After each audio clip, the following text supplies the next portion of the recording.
It's recording. Oh, are we gonna have a Bloody Mary today? It's the kind of day to have a Bloody Mary. Hey, hey. Bloody. Yeah. Bloody. How bloody do you like your Mary? How bloody do you want your Mary? How spicy do you want your Chang sauce? All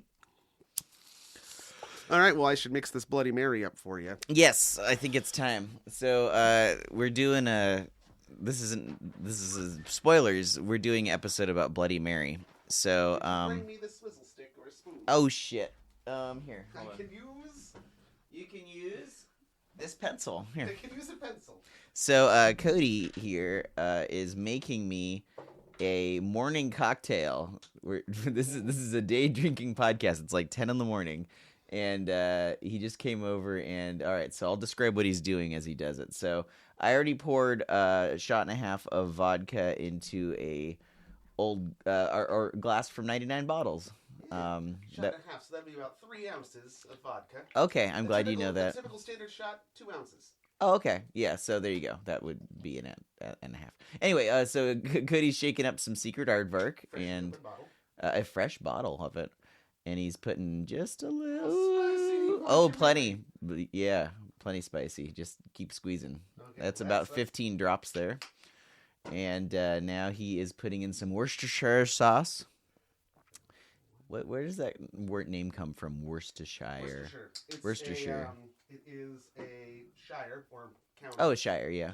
In England. So it's pronounced Worcestershire. Worcestershire. Okay, and now he's shaking up some V8. Gotta love the V8. I'm a big fan of V8 myself. Oh, now he's stopping to shaking it, and now he's putting in some salt. Is that... Horseradish. Oh boy, just a little bit. He put it on the end of the eraser of the pencil that he's using as a swizzle stick. Oh no, not the eraser. He put it on the carb... Just the tip. Just the tip! Just the tip! And now he's pouring the V8 over that. That looks really good. I'm gonna have to nurse this. Make sure I don't... See, I have this... childlike tendency to just drink my cocktails incredibly quickly, so... Not just cocktails, I've watched you fucking murder your Mamante cans. Yeah, I guess just to drink whatever is in front of me quickly, whether it be alcohol or not. So I've got to definitely nurse this, because I have a Garth's Corner coming up. Them like they owe you money. Yeah, that's what I do. That's me. Anyway, Cody's mixing up... Oh, he's swizzling down toward the bottom. I think he saw some chunks. I saw a little Worcestershire that wasn't... There's some unhomogenized Worcestershire. Now, a few ingredients that I forgot to bring and we're missing is a squeeze of lemon. Oh, okay. 2 dashes of salt. It's all good, dude. There's plenty of salt in V8. And there's no... Celery? I forgot the celery. Celery has no flavor and is a useless thing. Well, sometimes they garnish them with dried sausages, but we'll get into that. They garnish them, as we'll find out, with anything. I saw a whole goddamn chicken. All right, Cody's now left the room. He's going to get a paper towel. Oh, he's coming back. A good bartender, you should know this, Garth. Wipes them. I never said I didn't know that. I'm just giving you shit because now you work as a... I do. I'm a bartender. You moonlight as a bartender. Yeah, that's exactly what I do with it. I moonlight it. As a non-drinker myself, why don't you tell me how that Bloody Mary? All right, I'm just gonna have a little sip of this. All right, here we go. Very nice. Do you want a sip? I know you don't really drink, but just have a sip. I don't even really like tomato. Oh well, you're really not gonna like this because it's basically tomato forward. It's very good. It's like a spicy Campbell's tomato soup. Yeah, I think I'm gonna enjoy this episode. All right. To quote Abe Epperson, when you were drinking your Garth's Corner once was just you drinking a beer, and he said, "Garth, you got a cool job." Yeah, this is Garth's Cool Job Part 2. Da-da-da-da. Hello, dig for bones.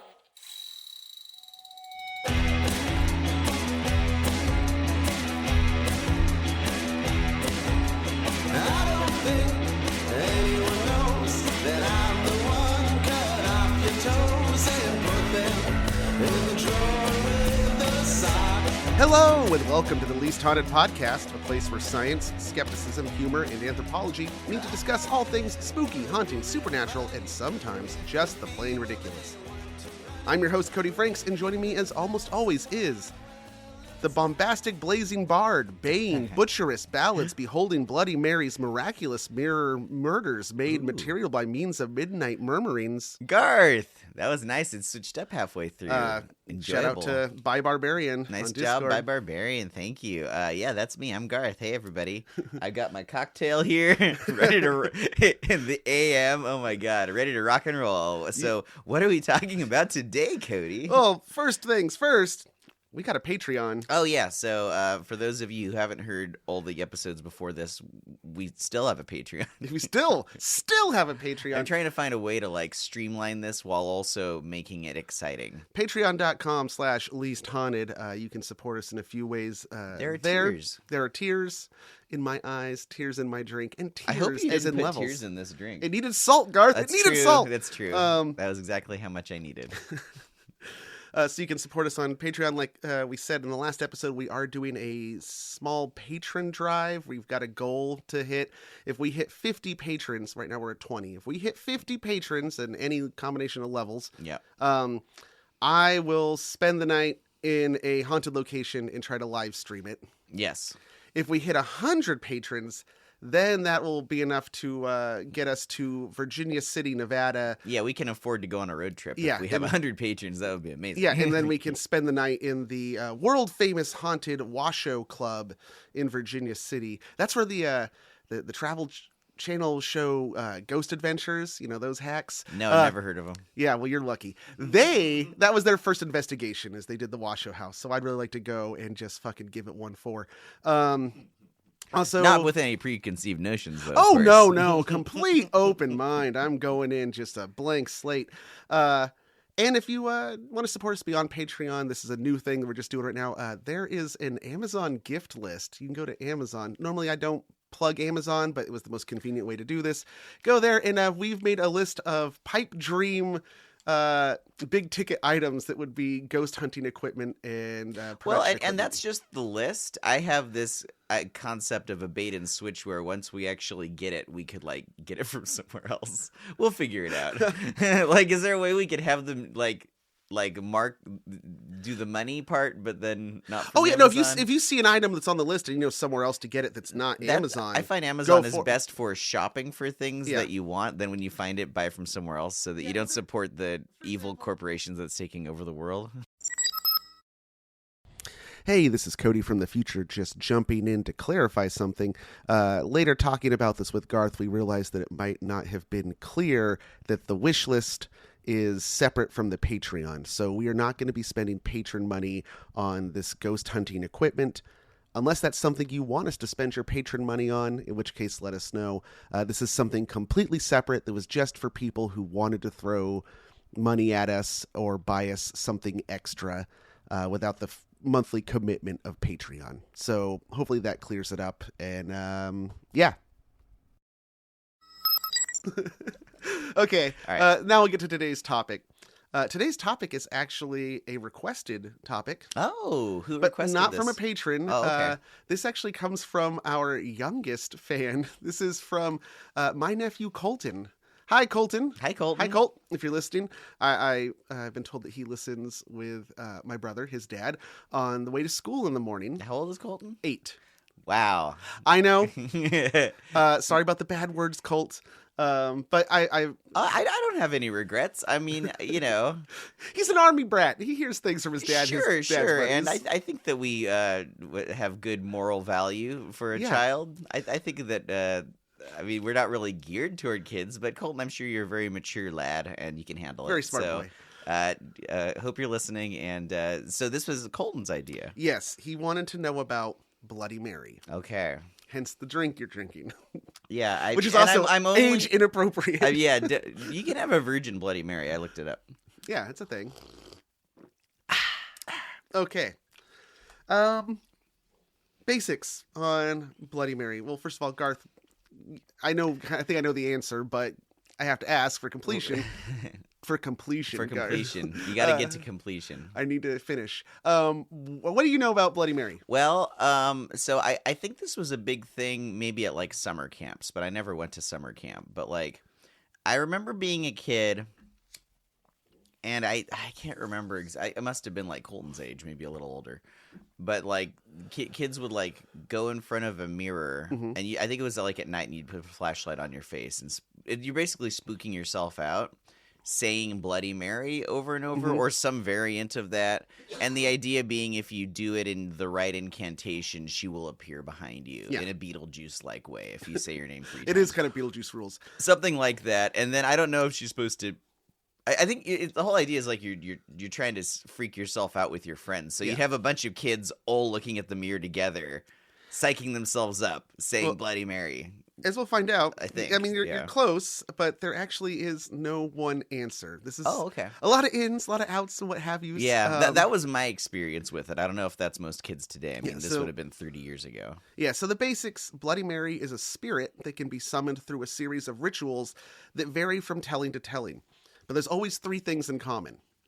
1, a dark room, usually a bathroom. 2, a mirror. And 3, some sort of chant.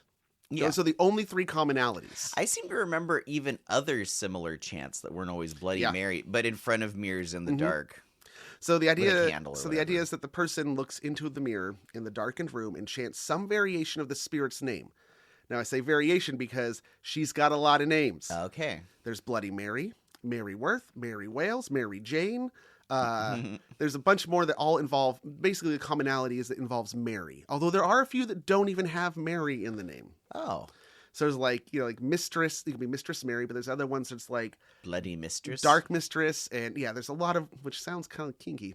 And then you chant the name or some kind of incantation anywhere from 3 times to 100 times. Oh, God. And then after doing so, times. the reflection or the image of that spirit should appear in the mirror. Other variations of the ritual can include lit candles, running hot water. Oh, I never heard that one. Yeah, some say you have to steam up the mirror first. Spinning around while reciting the chant. Now, I don't know if that's winter shins or clockwise, but you gotta spin. And in a lot of versions, flushing the toilet. The toilet is a key part to this. What, you just do it all like run the hot water, flush the toilet, and spin around. And just run up your water bill and piss off your parents. Yeah, right. So the appearance of the spirit itself varies. It can be a young girl with a bleeding wound on her face. It can be a disfigured demonic female face. It can be the stereotypical witch with a wart on her nose. It can even resemble the person performing the ritual as well, which is unsurprising because it's a mirror. Right. But, different. They look dead. Something's wrong with them. Yeah, okay. In some versions, the mirror itself begins to bleed. Oh. As to what happens next, it's just as varied. Okay. According to some versions, she will tell you your future. Oh, okay. In others, she will break the mirror. And afterwards, no matter what mirror the person who performed the ritual looks into for the rest of their life, they will see Bloody Mary looking back at them. Oh, that's a good spooky. I like that one. Some say that if the person performing the ritual has ever sinned in their life, they will receive 3 bloody scratches or drops of blood on their face. For each sin? No, just to get 3. Okay. I don't know. 3 is a magic number. I think it really is. We talked about 3. Yeah, we did in numerology. A few versions warn you that whatever you do not touch the mirror. Because doing so could allow Bloody Mary to be able to reach out of the mirror and either kill the person performing the ritual or to pull that person into a mirror dimension and trap them in her realm. Oh, I like that one. In short, there's no single version of Bloody Mary. How to summon her or what happens once you have. Okay. So what's the truth? Where does this story come from? And what does it all mean?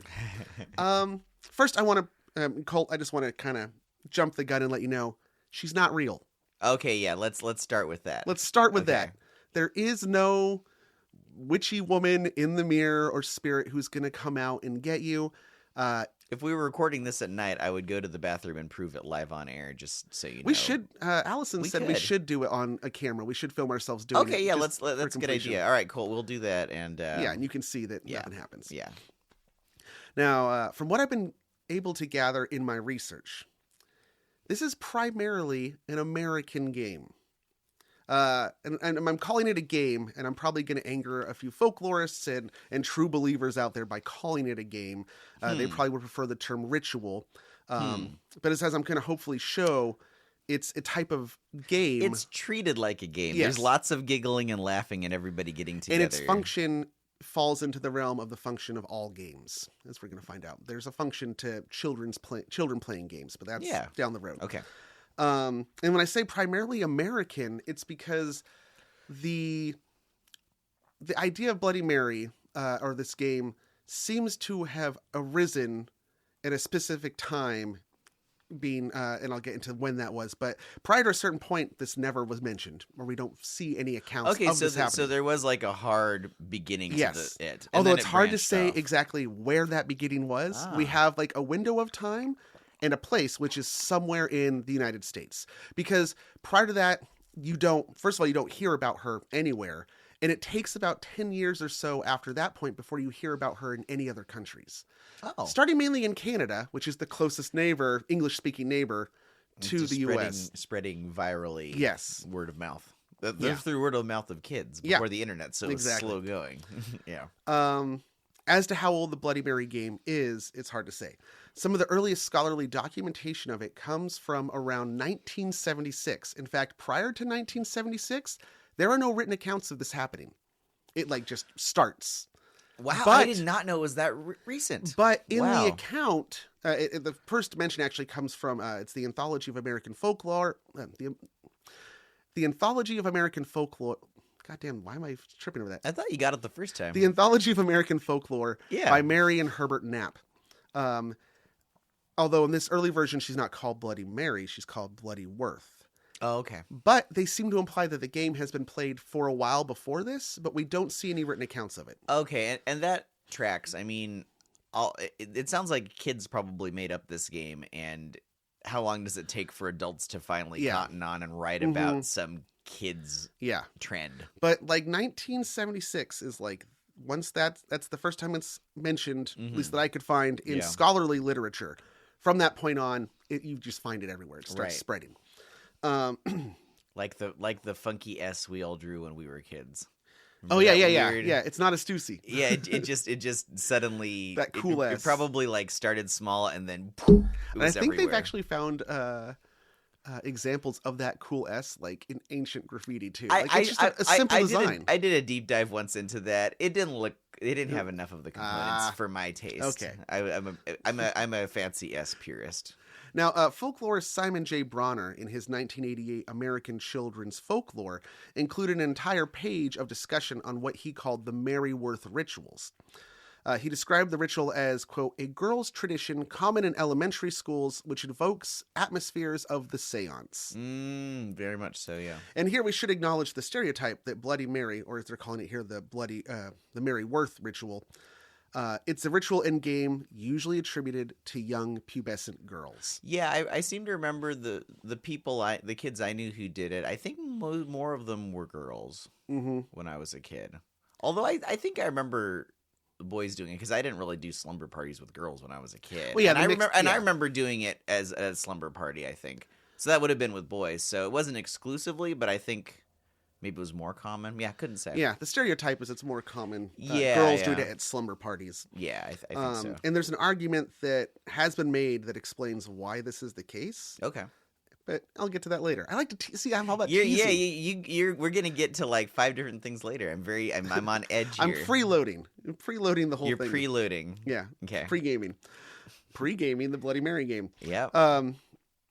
Interestingly, in many versions recorded, the identity of Mary Worth or Bloody Mary changes, often in a way that ties it to the location in which the ritual is taking place. Oh, okay. For example, in some places where it was recorded, they said that Mary Worth, or Bloody Mary, was a local student who had been murdered. Oh, that's a good one. In a lot of places, she's actually synonymous with the Phantom Hitchhiker myth. Of the pick up the girl in the prom dress and then she disappears in the back of the car. In a lot of the versions, they directly point to that and say, no, it's the same person. Named Mary Worth, Mary Worth, presumably. yeah, named Mary, Okay. or some version of Mary. In a few of the versions, they said that the mirror doesn't really factor in other than the driver seeing her in the rearview mirror and then noticing she's gone. But when she vanishes out of the back of the car after he picks her up, Yeah. all that's left is a wet puddle and blood. Why is it in these stories that whenever people pick up hitchhikers, the hitchhikers are always sitting in the back seat? They could be riding shotgun next to the person. Yeah, that's true. But I feel like I think in every version of these things you hear, it's always, I guess because you're talking to them, but you can't see them. If they were next to you, it would be harder for them to disappear. And the Phantom Hitchhiker myth, we'll have to do a whole story episode on that at some point. Very, very old. To a point when it would have been carriages and coaches picking somebody up. And so they would necessarily be inside. You get to the destination, you open it, they're not there. A really common modern version of this involves taxi drivers or Ubers. Yeah. Ubers, of course. Particularly, are there a whole genre of hitchhikers and videos too that you see on ghost videos. This kind of had an uptick in Japan after the tsunami they had, the Fukushima earthquake and disaster, and thousands of people died. After that point in that region, it became like a widespread thing of like taxi drivers picking people up, watching them get in the car, and then they vanish. Yeah. So that's just like the trauma of huge tragedy. Yeah, exactly. I can see why that would be on people's minds. Yeah. Like I said, in different areas, they kind of tie her to their location, or it's like, it was a girl that, like all urban myths. It's like a friend of a friend of a friend knew them, right? And that's how it works. In the case of New England, Mary Worth is said to have been a woman who was accused and burned for witchcraft during the Salem witch trials. Which is just ridiculous. They did not burn witches in the Salem witch trials. No one was burned as part of the Salem witch trials. They were hanged. Except for the badass Giles Corey, who was crushed to death. More weight! Also, there's no record of a Mary Worth being executed as part of the Salem witch trials. In other places, though, they say Mary Worth actually was, she still got this like witchy connection, but they said that she was a historical figure who ran the reverse underground railroad. What? Yeah, which was a reverse. Oh, which was they would trick and lure escaped slaves with the promise of we're going to get you to freedom, and instead turn around and sell them back. That's fucked up. I never heard about that. And in this version of the story, that's what she was up to, but she was also torturing some of these escaped slaves and potentially killing them in some kind of ritual. So then she, in turn, was executed as a witch. And that leads to her, That's about the darkest version. Another version of it is that she was horribly disfigured, and so she curses a mirror, and so that's why she's in the mirror. Okay. And that's why she also can break the mirror, is that it's her hating her own reflection. Oh, gotcha. Yeah. There is, however, a historical figure who was known as Bloody Mary, and quite possibly is the only historical figure to ever have that epithet or nickname. Oh, I think I saw this in my... They think that the Bloody Mary drink was named after her too, possibly. Yeah. Was it Catherine? No, this is... Mary Queen of Scots? Mary Queen of Scots is the misconception. A lot of people think this is the same person, and it's not. I thought it was some queen. Mary Tudor, a.k.a. Queen Mary the First of England. Right. Bloody Mary. Yes. Mary Queen of Scots was her cousin. You are... Mary, Queen of Scots.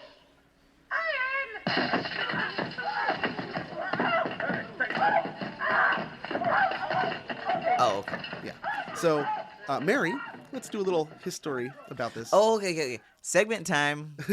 Segment time. It's segment time. All right. It's the least haunted history lesson, piece whatever. Theater. Blah, blah, blah.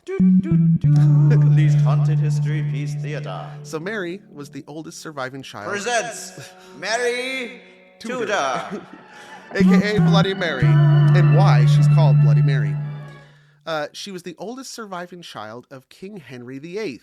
Oh, of England. He had 6 wives. Yes. Her mother... He kept beheading them until he got new ones. He executed, I think, 3 of 6. Yeah. Her mother was Catherine of Aragon. However, she was delegitimized as his heir when Harry divorced Catherine in favor of Anne Boleyn. Oh, right. In an event that caused the formation of the Church of England. Right, because of the divorce thing. Yeah, and the dissolution of the Catholic Church within England. This was a move that many found unpopular, including young Mary, who was not only just a staunch Catholic, but who had just been disinherited and completely disacknowledged by her father. So she had personal and religious problems with this whole situation. Yeah. Okay. So yeah, she's just a bit pissed at her dad because he dumped her mom, and then and also her stepmom Anne Boleyn. Right. Henry would then have another daughter with Anne Boleyn, a girl named Elizabeth. Oh, Queen Elizabeth. Foreshadowing. Oh, okay. However, Henry soon grew tired of Anne and came up with some contrived excuse to have her executed. Was she up in a tower for a while? Yeah, Tower of London. Right. I've actually seen the execution block. It's on display. Yikes. You can see it. Oh, that's so morbid. So he had her executed, which also then delegitimized his other daughter, Elizabeth. So she's also got reason to be upset now. Oh, so if you have... Wait, so is that how the throne works? If you kill if a king kills his queen, then he can declare the princess becomes no longer the princess. Well, they can declare the heir delegitimate. So in the case of being, in the case of Mary, when he annulled or the marriage or divorced Catherine, yeah, in the eyes of the new Church of England, right, that like means that they were never married. In the eyes of God, anything that came from that union doesn't count. Oh, in retrospect, yes, retroactively. Okay. And then once, of course, because his whole goal is to get a male heir. He wants a male heir. Right. He keeps having girls. Right. So then Elizabeth gets delegitimized as well. Okay. Eventually, Mary would reconcile with her father. This is actually her next stepmom was like, "Hey, honey, why don't you bring Mary back to court?" And so he's like, "Okay, fine." And so he brings her back to court and reinstates a bunch of her privileges. He doesn't make her his heir, but she gets some privileges back. But although there's evidence that she did not want to accept this and she did not want to come back, but she was kind of forced because it's King Henry VIII who's like, "Look, really we have no legal familial connection anymore. I could just have you executed like I did to your stepmom." Yeah, so did she really have a choice in coming back at that point? Yeah. Henry would eventually have a male heir, Edward VI, who was only 9 when he ascended the throne when King Henry VIII died. Wow. Edward wouldn't rule very long. He became terminally ill at the age of 15. Fearing that his older sister Mary would ascend the throne and reinstate Catholicism when he died, which is a pretty founded fear. The 9-year-old is afraid. Wait, how old was he? He's 15 now. Oh, he's 15. Okay. And he's like, yeah, if she becomes she's going to like dissolve the new Church of England. Yeah. And so he tries to have his Protestant cousin Jane Grey declared as his successor. Oh, okay. Got it. What he hadn't counted on, though, was that Mary would team up with her half-sister Elizabeth, as well as a whole bunch of lords who were really pissed about the whole dissolution of the Catholic Church thing. And so when Edward dies, Mary and Elizabeth rode at the front of a sizable army into London and seized the town. And they sacked it. Well, I don't think they actually sacked. I think it was just such a show of force that everybody's like, "Oh, shit, okay." Yeah. So then Mary's declared Queen Mary I, and one of her first actions is she has Jane Grey, who was her brother's chosen successor, the Protestant, executed. Right. That would be the only other pretender to the throne. Okay, got it. And this was a big deal, mainly because Mary became the first female monarch to sit the throne of England. She is the first. Oh, there was queen. always a king whenever there was a queen, so she wasn't. But she's the ultimate leader. She's the monarch. There's no one it's her. on top yes. of, there's no one she's beholden to. She's the actual monarch. Yeah. Okay. And then the year after her ascendancy, she marries King Philip of Spain, making her simultaneously both the Queen of England and the Queen of Spain at the same time. Whoa. Which is a pretty big deal. Now, does this unite Spain and England? I mean, if you have the same leader...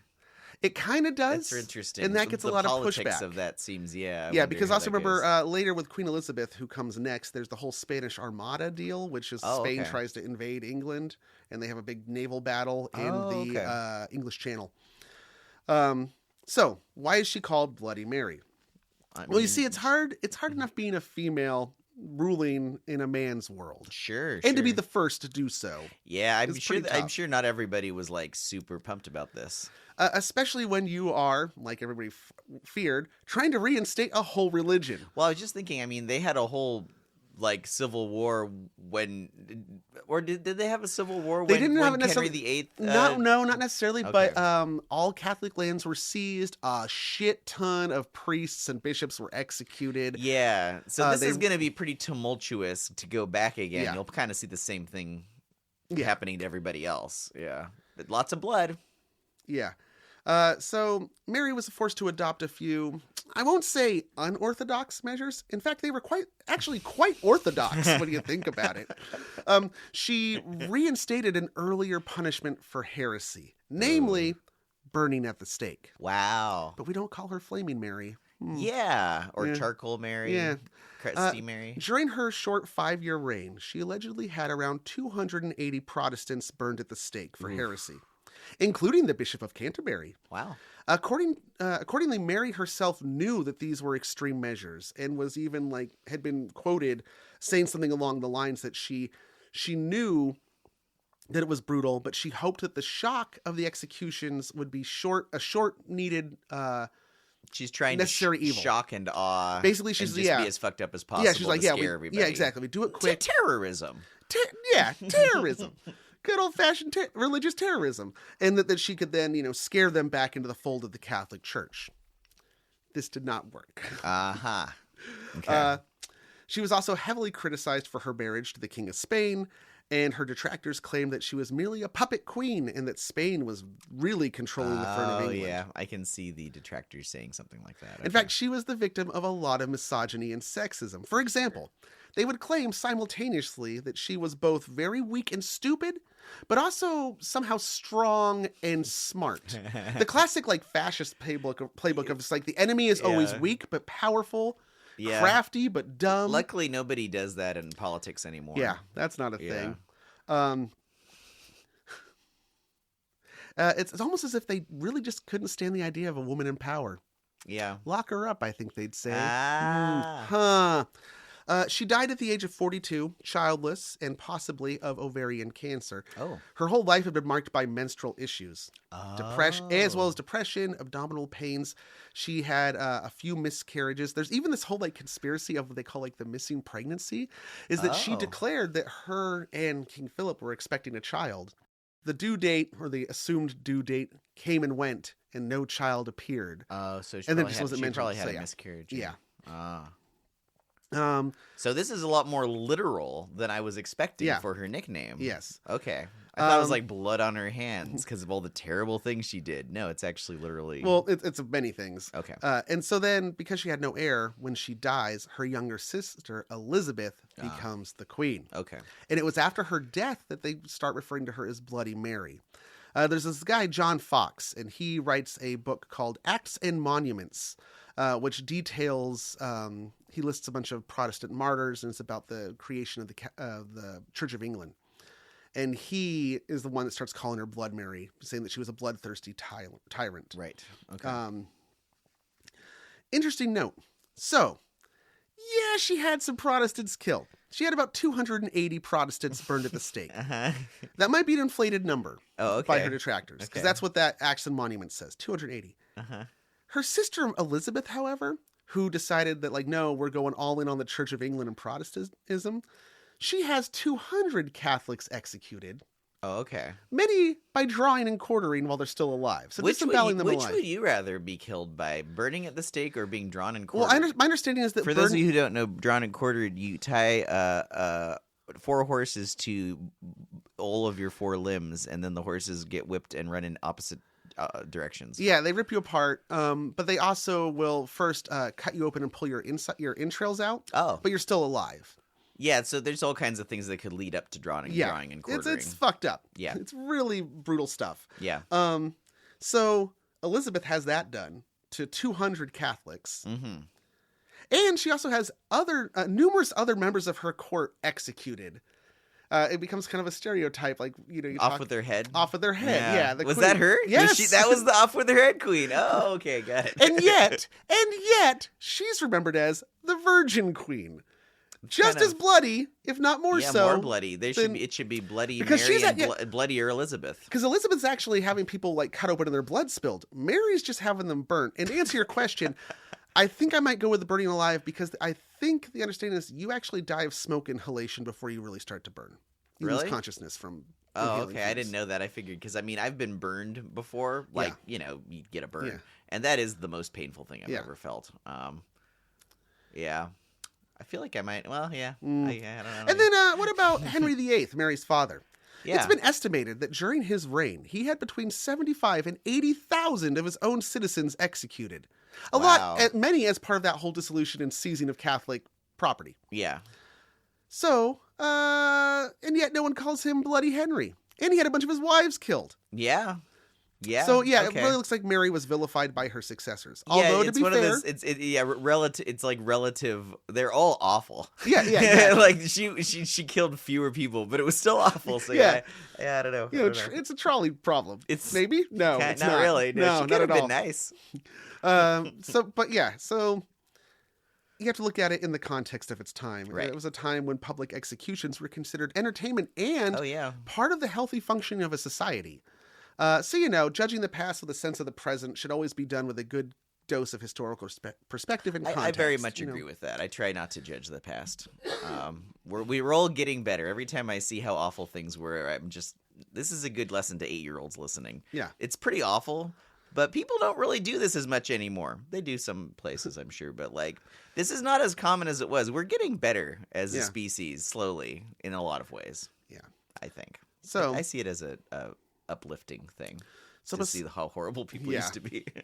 But besides the name, there's nothing really to tie Mary Tudor to the Bloody Mary game that showed up in America in the later part of the 20th century. Yeah, it's not like she was a household name among children in the 70s. No. I mean, you Like- might have like people who are whose parents are immigrants from England who like know the history and would talk about it. But yeah, that sounds like Yeah, a it's a stretch. stretch. There's a million historical figures that were Yeah. bloody, and yeah, I don't know about however, if you consider certain variations of the ritual, it kind of makes sense. I mean, in some versions, the chant includes the words, Bloody Mary, I killed your baby. Or Bloody Mary, I have your baby. And when the spirit appears in the mirror, she is holding a dead baby. that. Oh, okay. Now, this Interesting. could be an allusion to Mary Tudor's many miscarriages and failure to produce an heir. But likewise, there's another woman named Mary who's often depicted holding a baby, and there's a whole bunch of blood imagery. The Virgin Mary. Oh, yeah, that's true. I mean, the baby's not dead in that case. No. But yeah, that's true. Right? I guess there is blood imagery. It's not associated in the same way, but sure. Yeah, Yeah. the Virgin Mary is Bloody Mary, maybe. There's actually, I'll mention later, because later in the notes, but there is a researcher who in their dissertation seemed to identify that, like, although there are many versions of the Bloody Mary game, yeah. it seems like there is one group that all shares the same version, and it happens to be people who went to Catholic school. Oh, now that is interesting. Yeah. That's okay. That's really interesting. So there might be something to this whole Catholic connection. Yeah. In which case, yeah, let's think about the Mary who tried to reinstate Catholicism. right. So there might be something there. Oh, You know, I'm just That's sort spitballing. of circumstantial evidence, Yeah. but that is compelling. Interesting. Okay. There's another person who gets, if you go to the Wikipedia page, they'll say this might be a person who is supposed to be Bloody Mary. I don't buy it. I say bullshit. And that's this character named Elizabeth Bathory. Oh, okay. She was a Hungarian countess who, hundreds of years ago, I think it's like, 500 years ago or something like that. Yeah. Her big claim to fame is she's like an inspiration for a lot of vampire myths because okay. she supposedly had local young women kidnapped, taken to her castle, tortured, drained to their blood, and then she would bathe in their blood. Oh, to, this is the blood bathing one. Yeah, yes, yeah. to keep her youth. Right. Did it work? I don't know. Last I heard, she got walled up alive. She's still there. She's still there. No one's gone to check. She's still there to this day. No, that's another example, though, of somebody who might have been posthumously villainized because there's evidence that, like, her husband or the king owed a huge debt to her husband. And so there was, like, this thing where they're like, well, maybe if we can, like, vilify and get an excuse to kill these people, We don't have to pay him back. we don't have to pay him back. Yeah. If a king owes you money, watch out. Yeah, like, if I've learned anything, it's that medieval European sociopolitics are fucked up Yeah. and crazy and sometimes somehow incomprehensible. So familiar sometimes. Yeah, but it's like it's hard to really wrap your brain around some of this stuff. Yeah. Allison has a story about taking a Russian history course in college. Oh, the history of Russia. And the is- book oh being my so heavy, gosh. like that she had like got injured in a car accident and she had to drop the class because it physically hurt her to hold up the book and try to read it. It was so big. This You also- tome of Russian history. There's also the joke that all of Russian history can be summed up by 3 words. Oh, wait. And it got worse. 5 words. And then it got worse. Yeah, yeah. Well, man, they never get a break. But next, I want to discuss some precursors to the Bloody Mary game and show a connection to an earlier tradition, as well as finally get around to the functionalism of the whole thing and talk about some of the psychology at play. That's a lot to cover. Oh, yeah. But first, a dig for bones!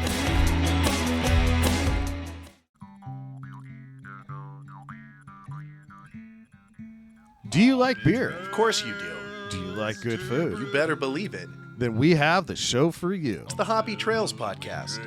I'm Nick. I'm Travis, and on each episode of Hoppy Trails, we invite you to come along on our journey to explore craft beverages and the foods that accompany them.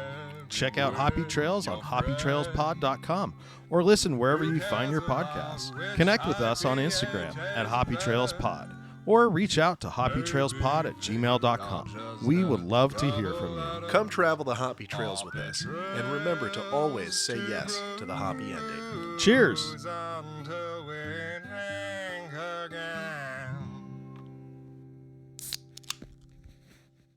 Did you grow up with a lack of parental supervision? Do you know all the lyrics to The Fresh Prince of Bel-Air? Remember Mayor McCheese and the Fry Guys? Have an inexplicable love for the California Raisins? Can you remember Madonna's original phase? Then you might be a part of the Doom generation. Laugh until you cry with us each week as we stumble blindly through the memories of the movies And other random things that doomed us to be the salty, sarcastic, sardonic ladies you want to hang with. You know us, you love us, you can't f***ing live without us. Doom Generation, available everywhere you find podcasts.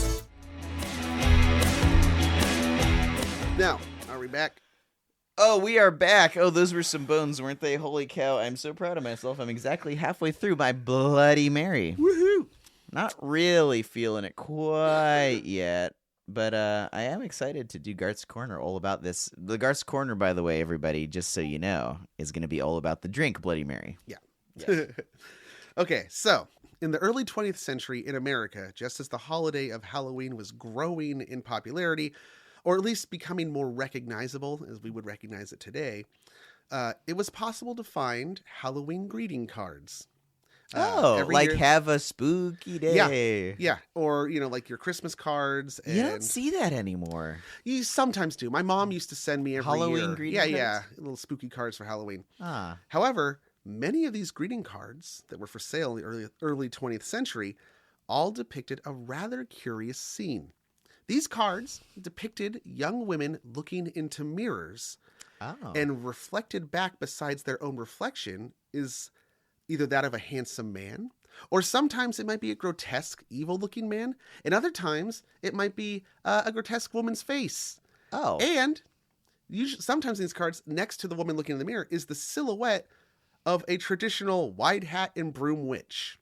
Okay. So there's some kind of connection between the mirror and witchcraft and young women looking in the mirror. Yeah, we're halfway there because you're seeing someone looking in a mirror and seeing a spooky person behind them. That's that's half of it. So what's going on in these cards? Oh. Well, long before the ritual game of Bloody Mary came around, there was another game that young women would play with a mirror, sometimes candles, and in the dark, and this was during the age of spiritualism. Oh, okay. This earlier game was played by a young woman in a darkened house, usually with a mirror. And the idea was the woman would use a candle and the reflection in the mirror to navigate through the house. Then either through this mirror or by navigating to a larger wall mirror, the young woman could either see the image of the man she was supposed to marry, or she would see a skull, which would mean that she would die before she would become married. Oh, I see. And this game became well enough known that, or at least popular enough, that it was depicted as a spooky Halloween time activity in greeting cards. Wow. And the inclusion of the witch ties the whole thing to the realm of witchcraft. And think about it. We have pop culture images already of a witchy woman looking into a mirror. Mm-hmm. Mirror, mirror on the wall. Oh, yeah. Who's the fairest of them all? That's Snow White. Going back to the Brothers Grimm. Yeah, the witch in Snow White and Disney. But then before that, that's an old story. Brothers Grimm, yeah. Right. They were just the first ones to record it. It was an even older folk thing before that. Wow. Something about looking into mirrors. And remember, some of the versions of Bloody Mary is she tells you your future. So there's something about So that okay. What I would the term we call it mirrormancy or whatever, but like there's also this term for trying to see the future in an object is called like a crystal ball, for instance. It's called scrying. Scrying. So you scry for the future. Either the oldest one is a bowl of water. Yeah, tea leaves. Yeah. Tarot cards. Pouring the lead. Was a big, wax, that was one. wax in a little bowl. So it's fortune telling. And mirrors in general have an association with the supernatural as well, just on their own. There's parts of the world where there's traditions of when someone dies in a house, you cover all the mirrors because their soul could become trapped in that mirror. Whoa. Was this like common practice? Like, yes, someone's on their deathbed and they do their because death rattle. It's like cover all the mirrors before they. Well, breathe because their last. because wow. People used to die at home. The idea of dying in a hospital is like a same more with being modern born thing. at home. Being born. Yeah, exactly. You were born and died at home. And usually, you knew someone's on the way out, so you had time for people to come and see them the last time. Yeah. The priest would be sent for the much last more rites. comfortable. And so you would start by covering the mirror. You want to talk about different potential leaks into another realm. Yeah. Mirrors are the one. Because, there is this whole idea also that the others through the looking glass is another world. It's another dimension. Well, you haven't gotten to Kilgore Trout yet in your Kurt Vonnegut's, but he called mirrors leaks. Okay. So there you go. So here's an interesting side note in the field of cognitive science and behavior. That is like how we think, the human brain and our consciousness. There's a theory that prior to the availability of quality mirrors, a person's sense of self-identity is not what we consider today as this is me. Oh, because you never see in your face, really. You never saw what you looked like. Well, you could in still water. But it's not really. It could be distorted by the water, and you might see it. You might see it in a portrait. But come on, look at old art and portraiture. You're like, that's not what a human being looks like. So your sense of what you looked like was different. You very rarely saw it. At least if you did, it wasn't often enough to commit it to memory. Doesn't it seem better? Like that would be better. We'll get into that. Okay. I think we'd be all a lot so more in that secure in time, ourselves if we didn't see our faces all the time. I mean, there were really old mirrors made out of polished bronze, for example. The Romans had polished bronze mirrors. I think the Aztecs had shiny pieces of obsidian, like a black mirror that you could see yourself in. Hercules, his shield was so shiny he could see Medusa's face in it. Was it Hercules? That's Perseus. Perseus. Cut that. Perseus's shield was so shiny he could see it. You could see Medusa's face in it. So that's an old thing. Seeing a horribly ugly woman in the reflection of the mirror is what kept him alive. Actually, yeah. Going back to ancient Greece, there's your Bloody Mary in the mirror, Medusa in the shield. There you go. But going back to this idea that a person's conception of who they were in self-identity was largely based on their relationships to the people around them, where you lived, which wasn't a very big area anyway. So you defined yourself by a bunch of other things, but not what you looked like, because you didn't really, except for what you looked like to others, but you didn't know what you looked like. I think we talked about in the last episode, the aphantasia, people who have a hard time even picturing they don't know what they look like without a mirror. Yeah. How would you in the first place? Yeah. And like your average person, I mean, some people had shields and were kings and all this, but your average person in most of history was like a serf or a peasant living in a little hut. They didn't have any shiny metallic things. The best you could do is having still water, and you could kind of see your face a little bit. I don't think they were staring into the water all the time, looking at how they looked. And then once high quality mirrors became a thing, glass mirrors, the silver lined glass mirrors, they were reserved for the wealthy. So again, out of the reach of the average person who still isn't getting to see them. But because they were rare and they were so valuable, they take on a magical quality. This is why breaking a mirror causes 7 years of bad luck. Right. There's this theory that the idea of breaking a mirror being bad luck is something that that the wealthy told their less educated poor servants to make them extra careful with valuable items. Or told their kids. Yeah. Don't play around with that mirror. If you drop that, you're going to be cursed, kids, so be careful. It makes sense, yeah. And there's a lot of sympathetic magic at play there, too. Like the idea that if you break a mirror with someone's reflection in it, you're harming the person. There's a lot to it. Everybody's reflection's in a mirror if they look at it, so yeah. But now there's the opposite. There are some who are proposing that we see ourselves too often, both in selfies, Our Yeah. video calls has a smaller version of you. We spent 2 years on Zoom seeing a smaller version of us looking back at us talking to a bunch of other people. It's very Right? yeah. So there's this theory that we now have like a hyper fixation on our own self-image. And this is causing significant distress and mental illness and body issues. Sure. Yeah, if you're staring at yourself all the time and you're already maybe don't like how you look, or you're super, aware of something you don't like, and you're like doing. Yeah, And looking then at your also face all because day. Ugh. because for example, like say like TikTok videos, most of them are you presenting yourself. Yeah. And if that video doesn't do well, cognitively, that's a true. judgment against you. And maybe I just don't look good. Maybe I don't look right. I'm not appealing. It I'm could not be, yeah. I pleasing. mean, all of these things, Snapchat, Instagram, all these social media things. I mean, cancer. people use them for all kinds of different reasons, but yeah, I mean, Yeah. if you go on them, you can see a lot of young girls are doing just selfies where the whole deal is it's basically a picture of them, Yeah. in whatever way, and yeah, whether or not it trends well or not, the only reason it could do well is because What's the of common how the factor? person It's looks. you, Exactly. Yeah. So, oof. the content creator. Yeah. But let's talk about what's happening when a person stares at their own reflection in the dark. One And just your own reflection. Before we leave from that, Yeah. I find it interesting that we're so used to mirrors Yeah. that when you do that Zoom call or do you flip your camera around on your phone so you're taking Yeah. a selfie, it shows you the mirror image Yeah. of you. If you're wearing a shirt, it's backwards, just like in a mirror. Yeah. But then once you're done recording and you play it back, it flips it to normal again. But it's because if you didn't have that flip, Yeah. it's too weird looking at the actual version of you the right Yeah. way. You have to see a mirror image for it to feel natural. I don't know. Anyway. Yeah. More of that weird cognitive science. Yeah, it's interesting. Anyway. So the human brain, Yes. as we have discussed previously and recently, is programmed to identify faces. Yes.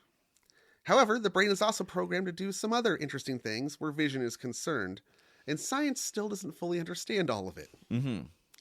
If you stare at your own reflection for too long, your face will start to change.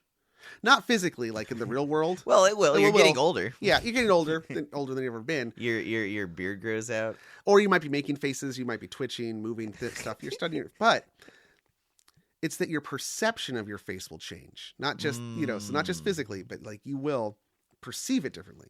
Mm-hmm. Kind of like if you say a familiar word enough, it begins to lose meaning. Yes. Or you may start to question if it is in fact a real word, or if you just imagine it. For example, say the word snag several times. Snag. Snag. Snag. Snag. Yeah, that sounds... Is Yeah, that even snag. English anymore? Is that Dutch? Are you speaking Dutch? Snag? snag, snag. Snag, snag, snag, snag, snag. Yeah. Goodness. Yeah. That was an example. A friend of mine who is a linguist. She's a polyglot and master of many languages. She used to always talk about that phenomenon, and that was her favorite one. She's like, "Say snag 5 times." Sounds Dutch, don't it? So the same thing can happen when you hyper focus on your own reflection. You may start to not recognize the person looking back at you. There is this thing called the strange face illusion. A researcher, his name fell out of my notes, but you can look it up. Strange face illusion. He did this research project where he wanted people to look at their own reflections and record what they saw. So he would have them look into a mirror in a low light room. I think the maximum light was like a 25-watt bulb, but the bulb was placed behind the person looking into the mirror. So they're backlit. And they're looking into the mirror. Okay. And had them look at their face intently for 10 minutes and record what they saw. So the face is being lit by the bounced reflection of the light. So your face is kind of in shadow. And It's in a little bit of shadow because Yeah. there's the glare behind you. You're haloed. Yeah. And you're squinting at this shadowed version of your face. Yeah. Okay. And now the interesting thing about this is that it's a repeatable experiment. Like you can go do this experiment. And so he has the data. 66% of the respondents said that after 10 minutes, they no longer recognize that person looking back at them in the mirror. 10 minutes only. Yeah. Wow. I'm impressed it was that quick. They said it started to change. The features were different and no longer recognizable. Wow. Um, I wonder if that has staying power. Like if you then let them look away for a minute or two and then back at their own reflection, would it kind of reset and then they look the same again? like 10% saw their parents staring back at them. Like their face turned into that of their mother or father, depending on their gender. That's really interesting. And then others were said, yeah, it's a complete stranger. Wow. So some saw it like, oh, I watched it change into something else. But others were like, no, it's just, I don't even know who this person is anymore or any connection. I can't recognize it at all. I guess this could explain a little bit of what's compelling to people about doing the Bloody Mary thing, because they're staring at their own face. And probably, especially if you're really getting into it, even with friends or doing it alone, trying to scare yourself, you're staring at yourself for a long time by candlelight. And you're chanting. And you're chanting. And you've already been preloaded and pre-warned, like, this is going to happen. You're going to see this thing. So, yeah. There's also this other thing called Troxler's fading. This was identified by a Swiss scientist in 1804 named Troxler. And he said that when you focus on something intently or in a particular spot, your brain will start to fade out or delete things in the peripheral. That's true. Yeah. Or it can start to fade in things that aren't there. Your brain, because also the way our eyes work is like in the actual structure of their eye, you have a blind spot. We all do. It's right in your center of focus, isn't it? And so your brain just kind of the AI of your brain just populates that missing space. It extrapolates and says, well, I'm going to infer based on the other stimuli that this is what's going to look what should be there. So imagine something that's not there. There's a test you can do online where you stare at a dot in a certain way, and you can make the dot disappear by lining it up with the part of your vision that is black, or that I should say is black, that is not there, and your brain fills in white, and the dot looks like it disappears. There's a good example of the Troxler's fading, which is a little X in the middle of a gray field, and then there's a series of pink lights in a circle that go fire in succession and move around. It's like a little video. Yeah. But when you stare at that X, everything of those pink circles that are flashing vanish. They all burst away. It just becomes gray. Yes. Yeah. So that's Troxler's fading. We'll put a link to that on our Tumblr. We'll do a Tumblr post for this. So that's a really fun one, and it works very well. It's amazing. So like if you're staring at your face in this mirror, Troxler's fading might kick in, and suddenly anything that's in the peripheral will disappear, or it might add things there because your brain needs that stimuli. So yeah, you hyperfocus on your face in the mirror in a darkened room with a flickering candle. You start doing a mantra. Basically, you self-hypnotize yourself. You put yourself into a very suggestive state. And then, if you're expecting this bloody visage or distorted thing to appear, self-fulfilling prophecy, it does. I've had this experience many, many times because I work from photographs when I do portraits. And especially dog portraits and cat portraits are pretty easy for me. I can kind of knock them out. Humans. Yeah. You can probably fudge it more and it still looks like the dog, but humans have to be very carefully rendered to look right, especially if it's supposed to look like a specific person for a person's portrait. So, I spend a long time looking at a picture, looking at my painting, looking at the picture, comparing, change this. Is that right? Back and forth. And I can only do it for a couple of hours at a time. And then I have to move to a different part of the portrait and then come back 10, 15 minutes later. Because if I do it too long, I will start painting it worse and worse. Yeah. And it's, I think, the same effect happening. I've stared at it. It's lost all meaning. Yeah, or I'm finishing for the night. I'm like, all right, I think I got there. I'll check it out in the morning. I'll look in the morning. I'm like, yeah, I got there, except for the nose is totally in the wrong spot. And I couldn't tell. Wow. Yeah. And and I've been doing this for years, and this still happens. So I've worked out methods of approach to avoid it, but it takes multiple sessions, and just looking at it out of context after having some time to look at other things to actually see it for real. Yeah. Another thing artists do to see if they have anything skewed is to look at the painting they're working on in a mirror. Oh, because the background. Yeah, well, the symmetry could be messed up, and you could have everything tilted slightly, and you can't perceive it till you see it flipped, and suddenly it's very obvious that the head kind of tilts to the left or right. I used to do. Allison's mom would get boxes of like puzzle books, the kind of stuff you see like at checkout stands, like puzzle books, and lots of them were word puzzles. But she only liked to do like one type of puzzle in the book, and so she would do all those, and then she would give me and Allison the rest. Nice. And Allison had certain word puzzles that she really liked. I didn't really go for the word puzzles. I liked there were ones that were like spot the differences. Oh, those are fun. And yeah. usually it was like a mirrored image. Yeah, and, so and you're looking back and forth and comparing. Oh, yeah. And finally it's like you have to break it down into a grid. And I'm like, yeah, I got Totally. really into it. Yep, those are fun. It's kind of like that mirrored, but it's a mirrored image. Another thing that artists do, I haven't had as much help luck with this, although I did earlier on when I was still learning how to draw a face as well, is to turn the reference photo and the painting upside down. Oh. It abstracts everything, and then you're just drawing shapes. Okay. So your preconceived notion of what a mouth should look like kind of goes away, and you're just drawing the shape. And that can be very helpful. I know a lot of people who do that, and that's just like their method.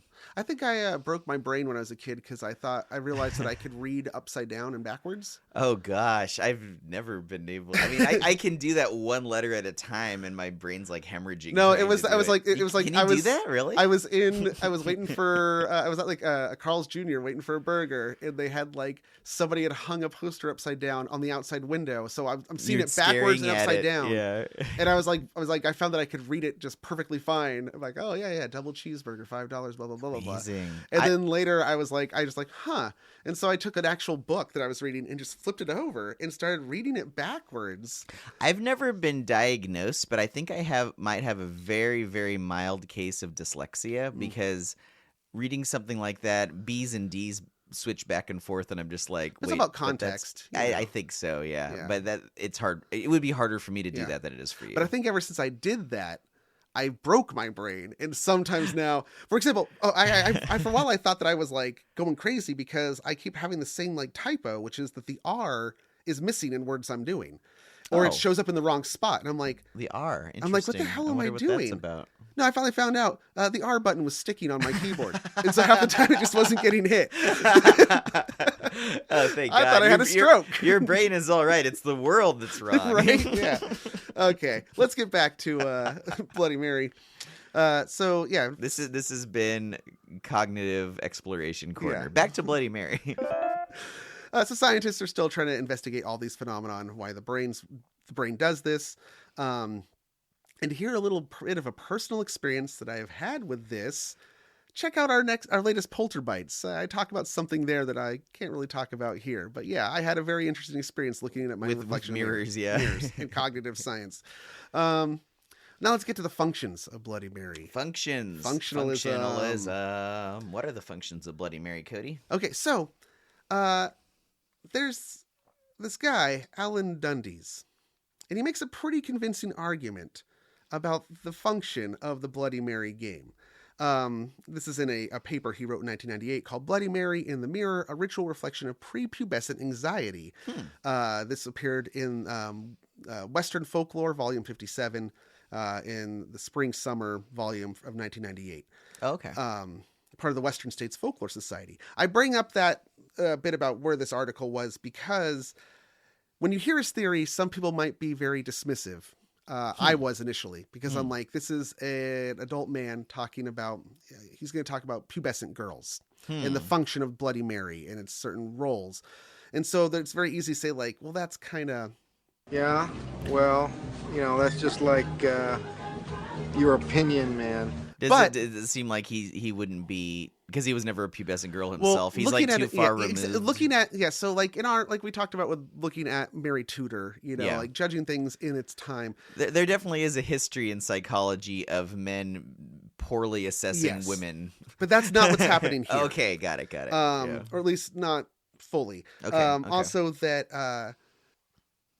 So like in our kind of current climate, it could be seen as problematic. But the thing in social sciences, a good social scientist does not examine their own culture or position. I mean, like if we talk about like only write what you know, or like how can you look at something if you're not part of the group? Oh, I see. But if you're in the group, you kind of are like already preloaded with preconceived notions, and it's harder for you to self-examine. Versus being the outsider who can then look at objectively. Yeah. I can see that there would be a use to that. Also, a core part of social sciences, at least anthropology, is that you have cultural relativism, which is different than moral relativism. I want to stress that. Oh, okay. Which is that you can't judge another culture's in other cultures' behaviors or traditions or beliefs, you can't judge them based on your own cultural morality, because then that goes into culture. That goes into ethics again. But you're saying have an open mind about other cultures and don't jump to conclusions about things. Yeah, because it has to be judged within its own framework to understand it. Because it's like you can judge all you want, but if the point is to understand, it's like prime directive shit. Yeah, absolutely. And like, what are we here to like be like? Well, you're wrong. Well, no, you're trying to understand it. So a good scientist, it shouldn't matter what their personal thing is. If they're doing science, it won't matter who the scientist is. They should reach. And so, so Alan Dundee's. I was talking about this with Dr. Tim King, anthropologist. And I was like, I read this article by this guy. You were skeptical that he was a good and I was like, researcher. And then like Tim's like, oh no, like he is legit. He's a legitimate, was legitimate folklorist. He taught at Berkeley, anthropology and folklore. And he actually is a protege, or was like a primary student of Joseph Campbell. Oh, nice. So like you can kind of go this, because like when I was reading it, I was like, dude, he gets into some like Jungian archetype stuff and some Freudian stuff, and I kind of have weird feelings about Freud. And then you know what Freud would say about that. But then Tim pointed out that no, you can actually draw like a direct line of Carl Jung was who Joseph Campbell studied under, and then this guy studied under Joseph Campbell. Nice. So legit relationships and credentials then. And so in his research for the Bloody Mary, he conducted and had research assistants conduct on his behalf hundreds of interviews across the country of women and their experience with the Bloody Mary ritual and game. How old were they when they started it? How did they learn about it? What's your version of it? So he was speaking to like young women about when they were kids. Yes. Got it. Okay. Cool. And often cases, he's not also the one doing the interviews. Sometimes it was female research assistants who are getting these interviews as well. Yeah, it would seem to me, we were just talking about who is, who would be a good researcher, who's too far away from it culturally. Yeah. I actually do think it would make sense to have another female doing the interview. And there is, I'm also that makes sense. And I also will address later a woman written dissertation about this topic. Okay. And in his paper, he lays out his methodology too. So he's like very clear, like here's how I did it. Cool. But his conclusion was, after looking at hundreds of cases, different versions, and then looking at like he's trying to find the similarities in all what's these the similarities stories. His theory is that it is specifically tied to young girls going through puberty and experiencing menses for the first time. Interesting.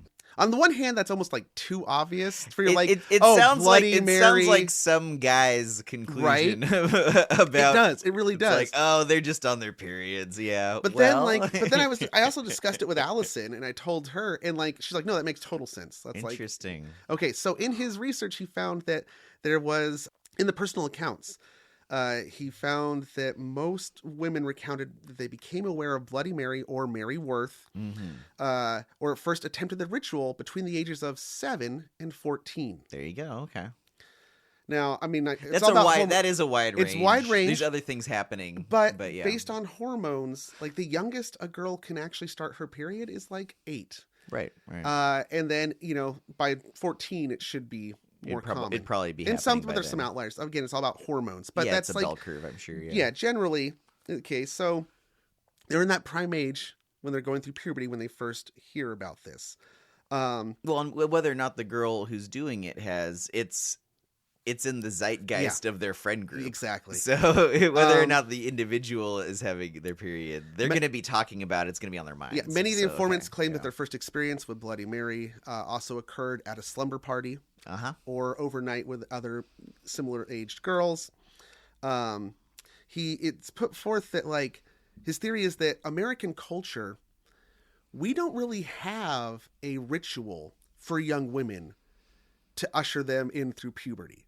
Many cultures do. That's true, huh? There is some acknowledgement that you're a woman now, be it like, the quinceañera at 15, or like if you're Jewish, you have a bat mitzvah.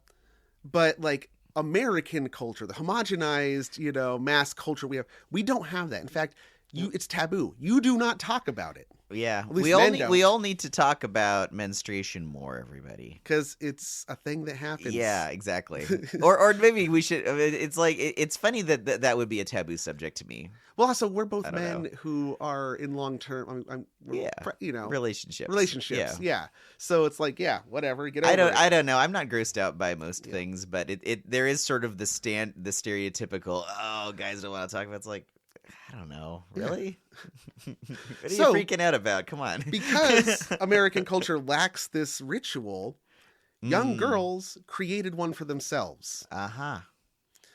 And then, think, hell, in some, so, like I said, we don't talk about it. In some states right now, it's fucking illegal to even talk about it Oh in yeah, school. if you want to get into Yeah. So, and then think about, things now. okay, God. there's another weird connection that I found. The earliest mention of this game in literature, 1976.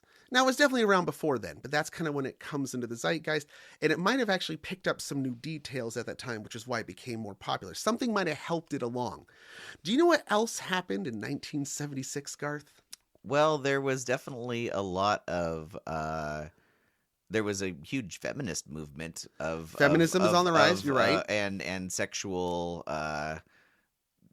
all kinds of things going on Yes. that way. So a million things were happening in Okay. 1976 that But would be specifically, pertain to this. I don't know. 1976, and this is just my theory. I just Yeah. know, and I don't think it's just a piece of the puzzle. Okay. Brian De Palma makes a movie based on the Stephen King's novel, Carrie. Carrie is Oh, released yeah. in 1976. The opening of Carrie is her having her first period and not knowing what's happening to her and being bullied in a bathroom by girls throwing tampons at her as she Ah. bleeds in the bathroom. Some of those early versions of Bloody Mary involve flushing the toilet, but specifically they mention that if you do the ritual right, the water in the toilet turns into blood. Wow. You must flush the blood down the toilet. And when you talk about like women before this time, like girls growing up having only their friends to talk to, but it's a taboo subject and it's not even mentioned in media Yeah. at all. We're finally getting it in a depiction of it. popular Yeah, movie. Yeah, a movie that involves a girl going through changes Right. and having some kind of witch-like ability, and then ends up covered in blood at a prom. I should see Carrie. I've never seen it.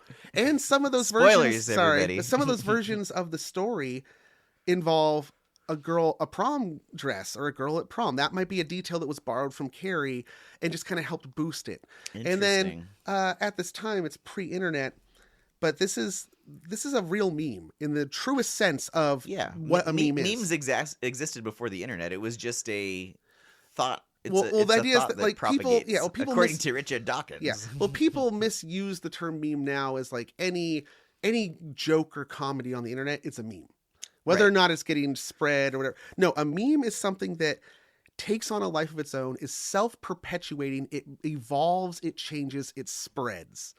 Viral. Yeah, the idea is it's a thought germ. Yeah.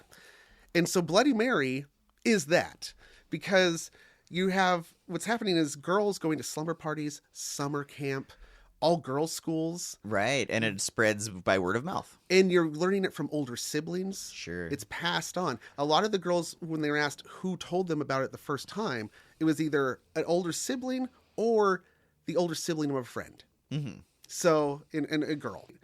It's one of those wonderful things about culture that just through all of our relationships and friendships and family ties with each other, an entire culture can Yeah. get something without it ever being propagated through propaganda or Yeah. on the news. It spreads in the most natural, original way. Yeah. And so that's also what Alan Dundes is talking about too. He says it's spreading in the same way. But then he goes to another place where he talks about the names. Mm.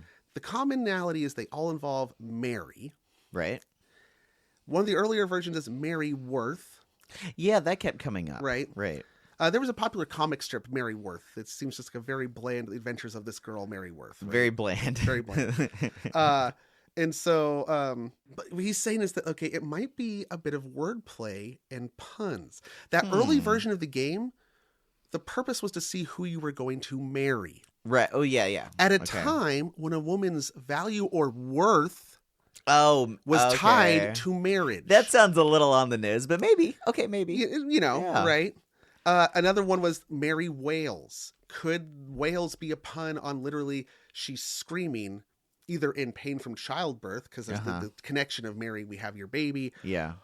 Or menstrual pains and the pains of childbirth, So that's like another part of the woman's experience. That's a little more loose. Wait, how does that go with whales?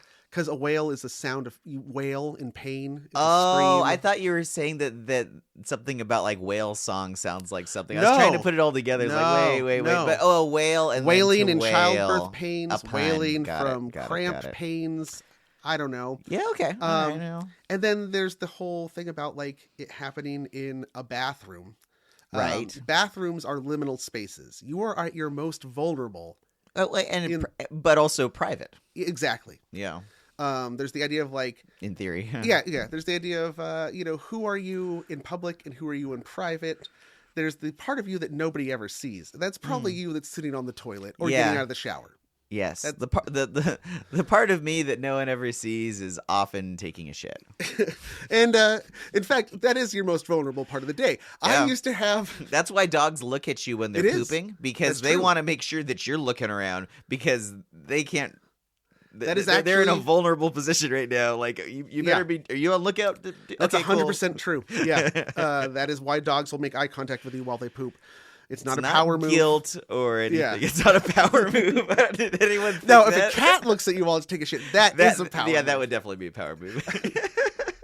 I used to have in my old bathroom when I was still a bachelor, directly across from the toilet was a printout of Jeff Goldblum watching you poop. And I used to tell people, because that's an internet meme, it's a joke, about Jeff Goldblum's watching you poop. I don't think I saw that. Oh, yeah. I've seen many There's a whole Jeff song. Goldblum memes. I Anyway, didn't know about that one. I maintained that, look, if I can just deal with that looking at me at my most vulnerable moment in the day, there's nothing I can't tackle, man. Because I had that creep looking at me. It's empowering to Yeah. have a scary picture staring at you While you take a dump. Yeah, that's good. I should put that up in our bathroom. I'm sure But, okay. everyone would love that. But back to bathrooms in the role of Bloody Mary. That is where a girl would probably, with her period. Sure, yeah. Right.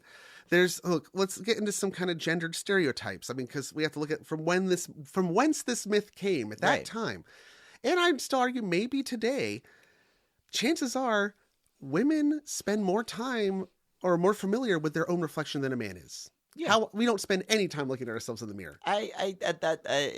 Through anecdotal experience, I think that's probably been true. Putting your makeup on and stuff like that. It's almost like the societal role that's placed on you is that you spend more time. Also, pick a woman and a man at random who has taken care of their face more. No. What are you gonna say? Go to a mall. Okay. This is an example that Tim shared with me. Okay. Go to a mall. And you'll find no one's there. Yes, because it's 2023. Go to a mall. Okay, fine. Go to a mall in the 90s. Okay, I'll go do that. A man and a woman at random. Yeah. What are the odds that one of them has a mirror on their person? Oh, good point. And you say 90s because now we all have phones with cameras. But yeah, that's a compact mirror good in point. a purse. Yep. So yeah, they are more familiar with, so that they spend more time looking at their face in the mirror. And you have this ritual about looking at your face in the mirror.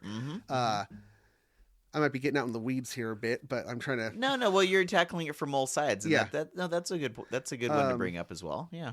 I had another point about the bathroom. It's not exclusively women though. No, it's since because men like do it I now. was gonna say, when I was a kid, I remember doing the Bloody Mary thing with like guy friends, and that's just kind of permeates the culture. It did. So, Yeah, because we're talking all about women in this whole section, but when it first it's showed not up necessarily in its origin, exclusively that. in its origin. Since then, it's become the subject of pop culture. So it's spread, it's mutated, it's changed. There is another in another part of the world, because now, we're talking about American culture. Yeah, this she whole is time. spread around the world. Okay. And now you'll find people around the world who talk about this ritual. In some places along the American Southwest and close to Mexico, she has become combined with La Llorona. Oh, La Llorona? Yeah, La Llorona. They've been folded in. Because remember I said that she takes on attributes. That works. Yes, that works too. La Llorona, a lot of that would work with the Bloody Mary thing. See our episode on La Llorona from a few months ago. Now, in Japan, there is somebody who is very analogous to Bloody Mary. but has no connection in origin. It is a separate thing. Oh, so what is it? Evolving in tandem? What is it called? However, this one is also a product of the 20th century. I mean, it may okay. be based on earlier Japanese myths, but the story kind of starts in the 1950s. It's Hanako of the toilet. Oh, okay. Tell me about Hanako of the toilet. Okay, so Japanese schools are mostly many-storied. They have multiple floors. Yes. And this pertains to the third floor and the girls' bathroom on the third floor. At any given school in Japan, if you go to the girls' bathroom on the third floor, go to the third stall and knock 3 times and say, Hanako, are you there? A girl will respond. Now, what happens then? Again, like Bloody Mary, I don't know. Sometimes she looks normal. Sometimes she's all bloody. Sometimes she'll drag you into the toilet. Sometimes she's a hand that comes out of the toilet.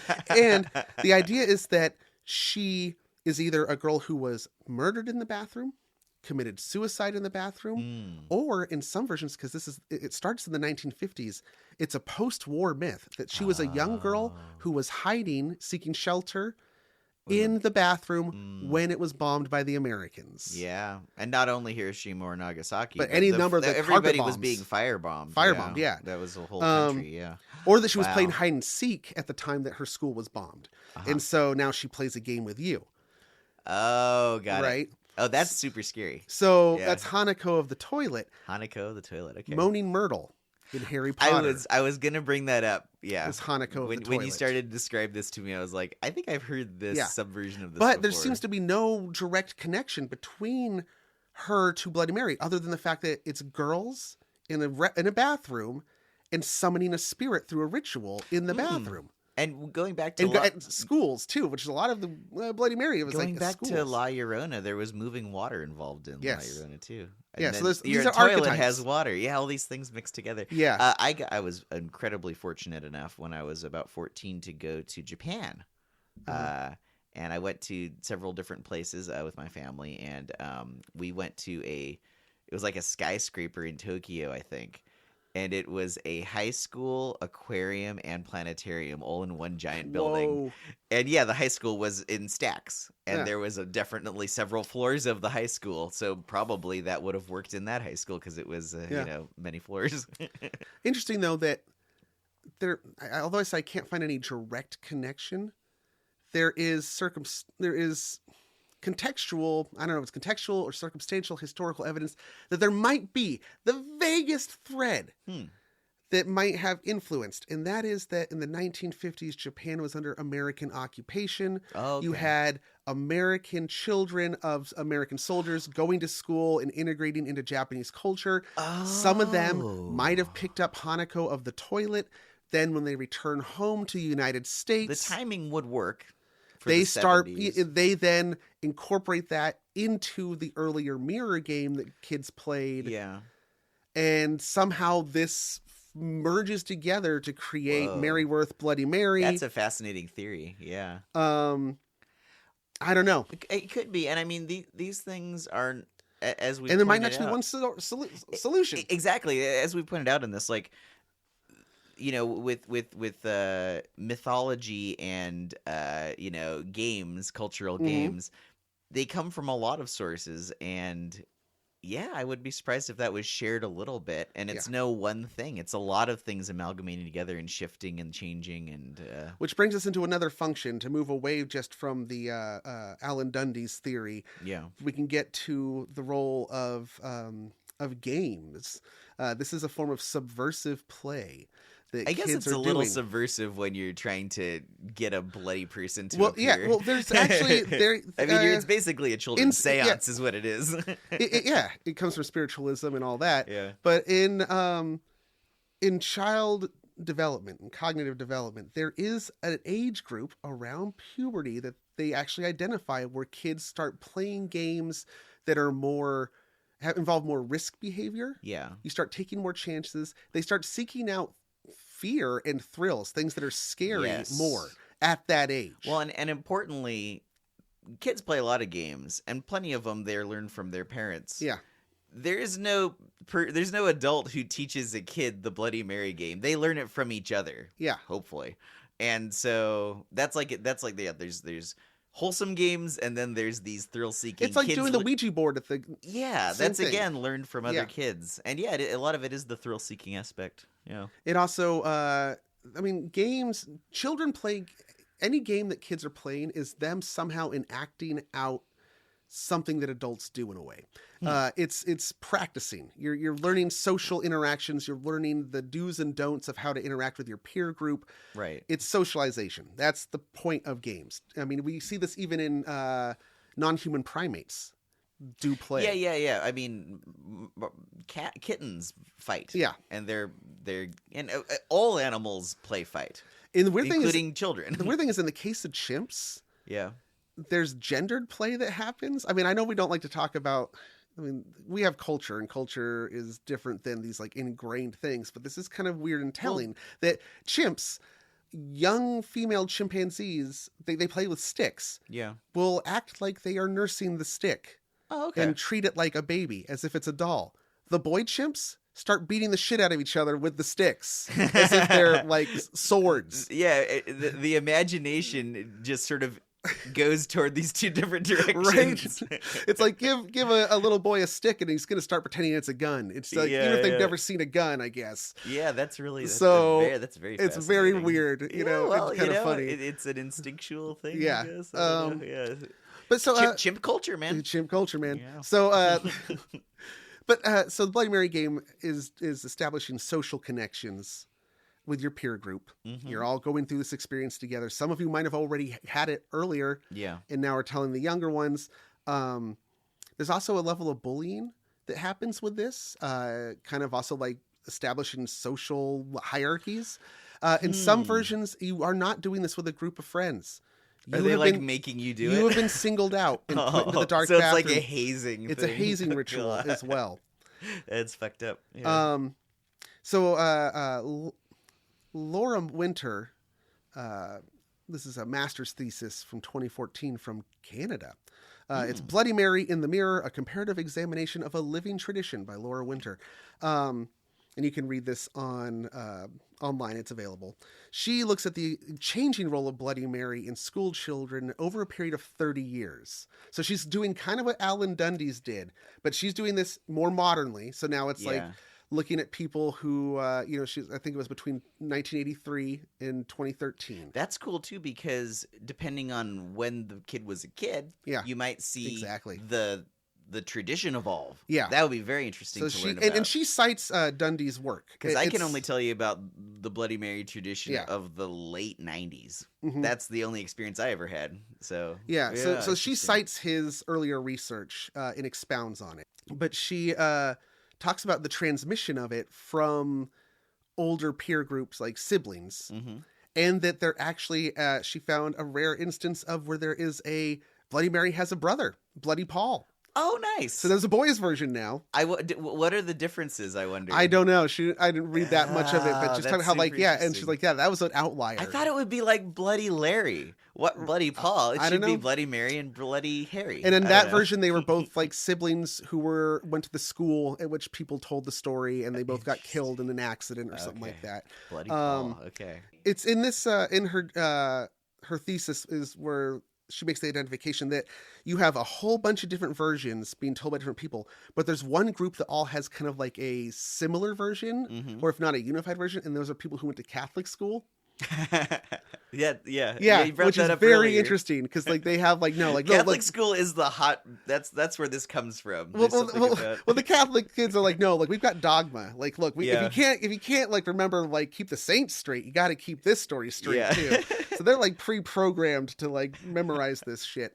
And then she talks about the various roles it plays in social connections and I'd like to see that article. We should put a link. Is that freely available? Yeah. Okay, let's put a link to that on the Tumblr post because that'd be interesting to look into some more. But ultimately, I could not pinpoint a definitive source for Bloody Mary.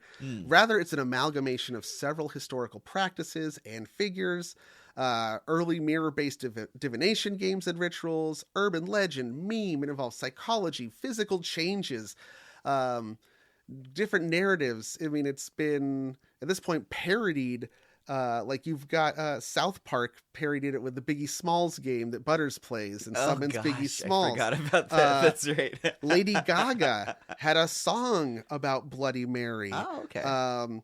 Then you have like Clive Barker's reimagining of Candyman in the late 80s, which then took the idea of summoning Bloody Mary in the mirror and transplanted it into like urban Maryland, I think. Oh, okay. Into the projects, and has a story, and it's a commentary about race relations. Oh, that wow. happens. That's interesting.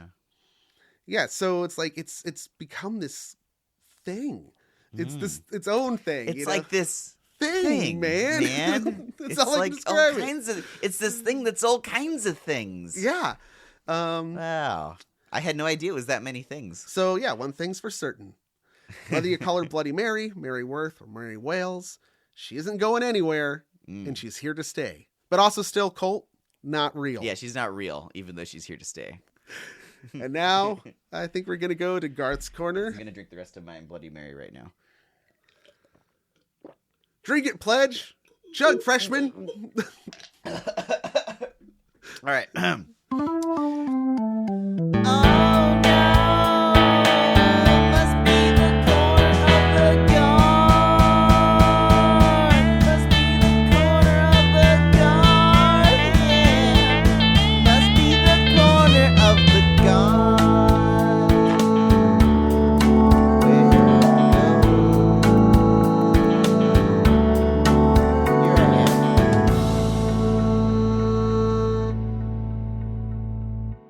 Anyway, this is a brief history of the Bloody Mary cocktail. Bloody Mary is a common hair of the dog drink to cure hangovers. We're recording this in the morning, and I'm drinking this Bloody Mary. It's almost noon now. Oh my God, we've been recording for 2 hours, and yeah. So this is often had for brunch, and it is a hangover cure for a lot of people. There's a heavy vegetable base, which helps settle your stomach, and there's salt to replenish electrolytes, and more alcohol. Again, hair of the dog. I don't know that I've had hangovers. It's been a while, but I've never found more alcohol to be helpful. Personally, I think there's a bit of a placebo effect there. Yeah. There are two critical ingredients, which is vodka and tomato juice, but people always add other stuff. There's salt or celery, cracked pepper, hot sauce, citrus juices, Worcestershire sauce, celery seed, horseradish, clam juice or olive brine, brown sugar, molasses, bitters. You would put several of those in my drink, which was excellent, by the way. Thank you. It got better and better as I got further down. It was like mixed more, and it was good to begin with. Some of the ingredients come pre-mixed as a Bloody Mary mix, as all of you know. The common garnish is a stalk of celery, olives, cheese cubes, a dill pickle, spear, lemon wedges, dried sausage, bacon, shrimp. I saw one that was a whole goddamn chicken. Or massive garnishes or skewers inserted into the glass that are whole meals like sliders, fried shrimp, sandwich wedges, fruit slices, or sashimi. Sashimi. I can't say that word, sashimi. And yeah, I remember getting a Bloody Mary once, and there was fucking bacon in it. And I was just like, oh, what? And so I gave it to my friend who I drank it, but I just gave him the bacon. Allison once got one that was served to her with a Slim Jim in it. Oh, and she said the Slim Jim was all cold and the grease was congealed and it stuck to the roof of her mouth. It was awful. All right, so here's some history. French bartender Fernand Petiot claimed to have invented the Bloody Mary in 1921. He was working at the New York bar in Paris at the time, which later became Harry's New York Bar, a frequent Paris hangout for Ernest Hemingway and other American immigrants. The cocktail is said to have been created at the spur of the moment, and according to the bartender's own traditions, of vodka and tomato juice. It was originally called a bucket of blood. Delicious. In New York 21 Club, they had two stories. One that it was invented in 1930 by a bartender named Henry Zbikiewicz. Zbikiewicz? Yeah, Zbikiewicz. Another attribution is to comedian George Jessel, who frequented the 21 Club. In 1939, Louis Beebe printed in his gossip column, The New York Times, the earliest reference to the drink, citing the original recipe, quote, George Wessel's newest pick-me-up. Oh, I gotta do this in the accent.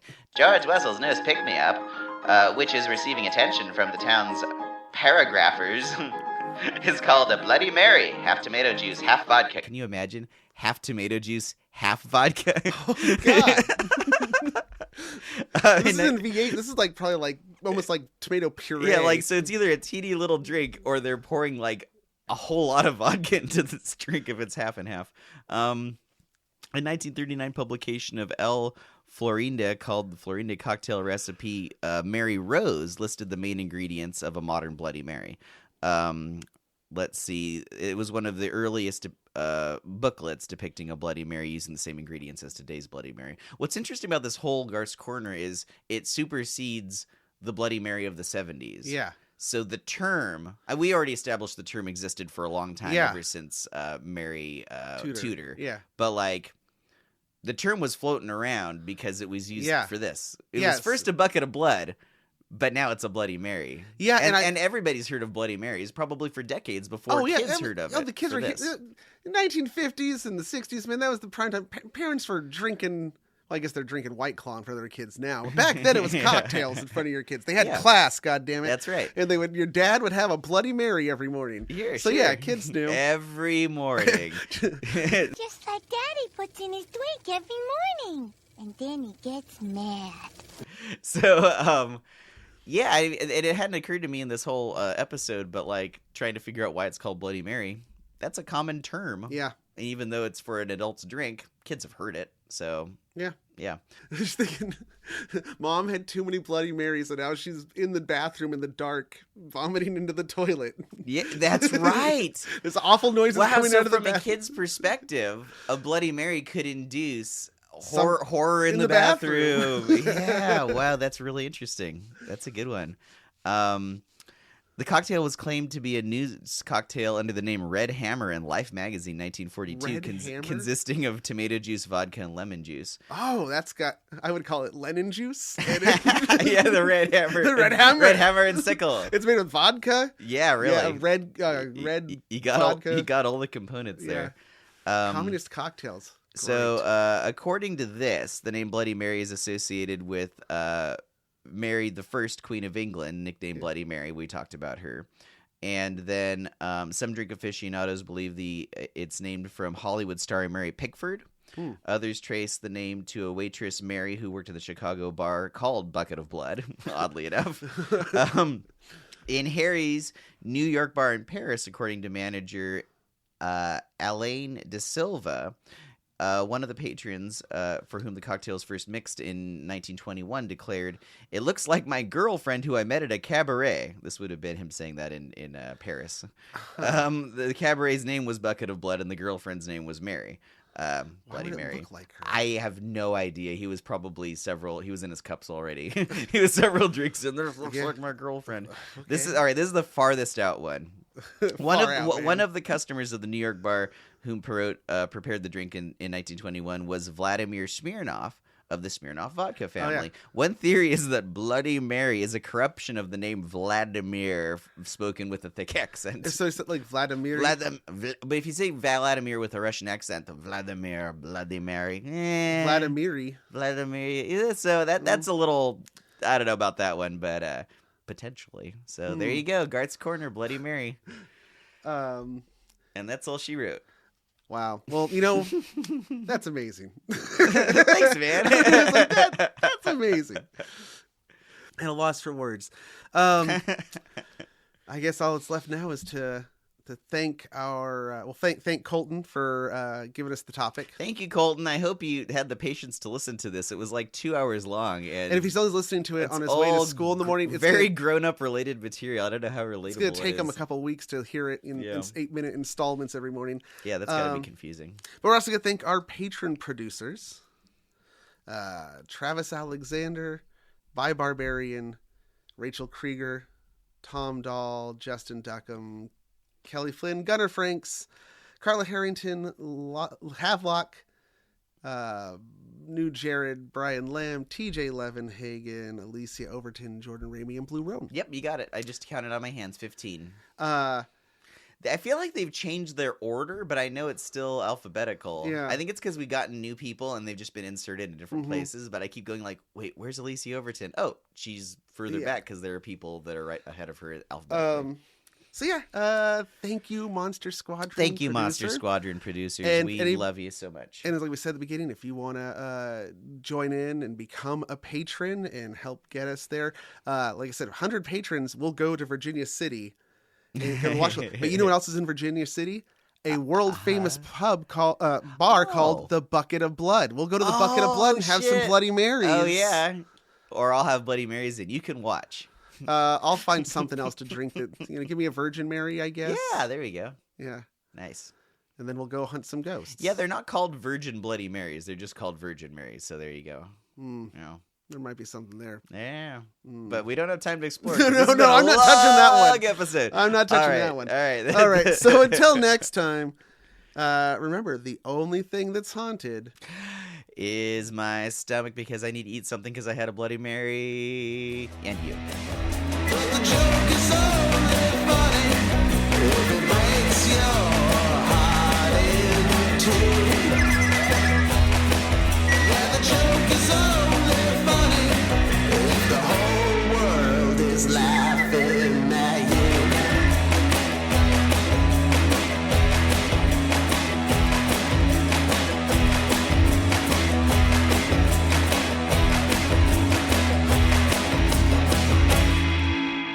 Hey, goodbye.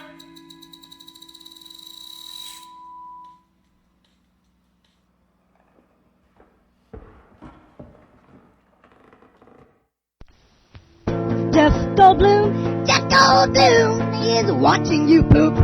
He's watching you poop. The Least Haunted podcast is recorded before a dead studio audience and is a presentation of Sequoidea Productions LLC.